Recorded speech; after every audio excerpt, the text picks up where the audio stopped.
Secretário de Estado, senhoras e senhores deputados, durante este praticamente ano e meio, em todas as audições que fizemos, quase nunca estivemos de acordo.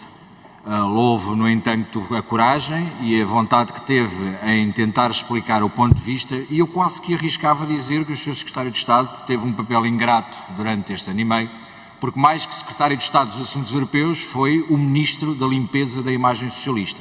Tentou limpar a imagem a toda a hora. Aliás, acaba de o fazer quando diz essa piada, que seria para rir, não fosse tão dramática para o país, quando diz que Portugal goza de grande credibilidade e prestígio na Europa. Ou tivemos todos ausentes do que se passou na última semana e no que está a passar, e na vergonha que estamos a passar a nível institucional com o governo português, ou então temos apenas que adaptar certamente, tem que ter calma, tem que adaptar certamente só o tempo verbal e dizer gozava, porque neste momento não goza de absolutamente nada.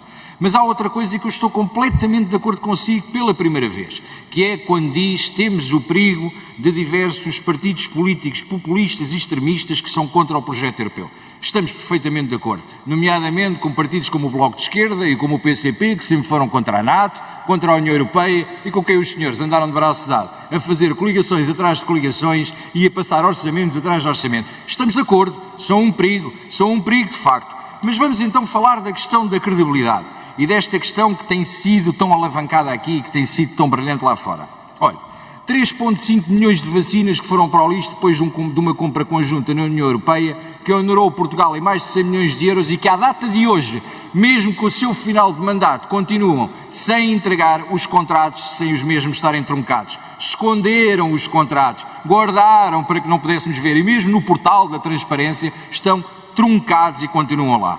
Continuamos com os Kamov e o apoio que foi dado à Ucrânia. Vergonha, nem a Ucrânia os queria, comprados por esse senhor de elevada reputação na União Europeia, que é António Costa. Mas agora olhava para o Sr. Deputado Paulo Muniz e lembrei-me, a vergonha que passámos com a Frontex a vir para Portugal, fazer patrulhamento nos Açores sem que o governo português e a GNR tivesse sequer conhecimento de como é que as coisas estavam feitas. Mas vamos mais, para a credibilidade, a Interpol e a Europol com dependência direta dessa pessoa idónea e do gabinete do Sr. Primeiro-Ministro, o gabinete que tem como separadores de livros notas. Mas não se passa nada. Estava no gabinete do Sr. Primeiro-Ministro a dependência da Interpol e da Europol. Veja-se bem no ponto em que estamos. E o senhor tem tido, de facto, grande dificuldade em conseguir justificar isto. Este é o governo que agora grita no apoio à Rússia, mas esquece que nomeou para Ministro das Finanças o homem que passava informações à Rússia sobre manifestantes em Lisboa. E o Sr. Secretário de Estado vai lá fora e mais uma vez tem que fazer de Ministro da Limpeza da imagem socialista para tentar resolver o problema, quase que Ministro da Propaganda. Mas vamos falar do pipeline. E o pipeline durante semanas e semanas, e a seguir veio o Sr. Ministro Eduardo Cordeiro, ainda Ministro Eduardo Cordeiro, que eu entretanto cheguei à conclusão que os ambientalistas marcaram-nos a todos quando lhe atizaram com as bolas verdes. Eles afinal estavam a ser identificados, porque durante semanas andaram a vender ao povo o pipeline, o hidrogênio. Agora é que se vai fazer tudo.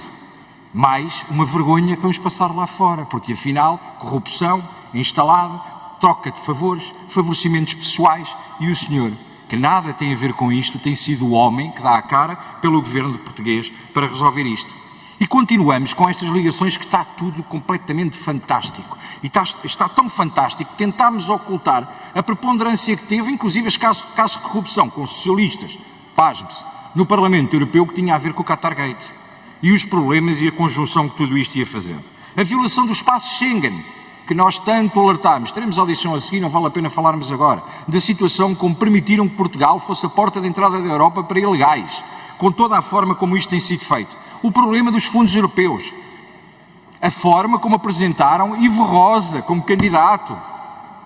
Mas isto veio através de outras entidades. Não, estava lá colocado, é o governo que valida os últimos nomes para Ivo Rosa, candidato a procurador europeu, depois de tudo o que aconteceu no processo de José Sócrates. E agora, como foi falado já hoje aqui, João Leão, um homem super isento para o Tribunal de Contas Europeu.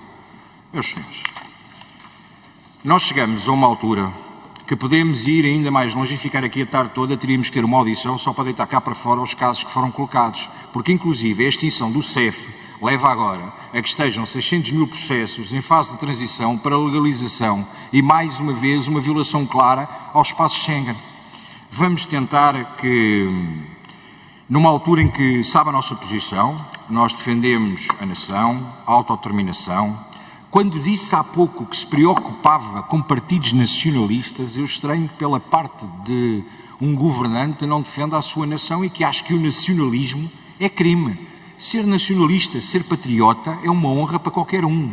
Digo eu, ainda para mais para um governante, porque tentou colocar uma mancha em cima dessa designação sem qualquer problema nenhum para nós, e se a brincadeira vinha para este lado, nós estamos preocupados. Nesta altura de balanço, dizer-lhe o seguinte: a Europa de facto vive tempos complexos. Temos, como disse a Sra. Deputada Edith Estrela, uma guerra que ninguém esperava, saímos de uma pandemia, entramos numa nova guerra, mas consideramos que a Europa, e nomeadamente o governo português, tem permitido que algumas coisas vão acontecendo sem tomar um posicionamento sério da relação que quer para o futuro da Europa. Porque o que nós pretendemos para o futuro da Europa, vamos continuar a permitir que exista um centralismo abusivo por parte de Bruxelas. Isto não significa que somos contra a Europa. Significa que mantemos a nossa autodeterminação. Significa que defendemos a nossa independência. Significa que defendemos a nossa cultura, a nossa tradição, os nossos povos e as nossas gentes. Isso não faz de nós nem absolutamente nada. E os senhores têm de uma vez por todas perceber, já não precisam de perceber nada porque os senhores estão de saída. Graças a Deus estão de saída. Graças a Deus que estão de saída, de uma vez por todas, porque o que os senhores fizeram em relação à Europa,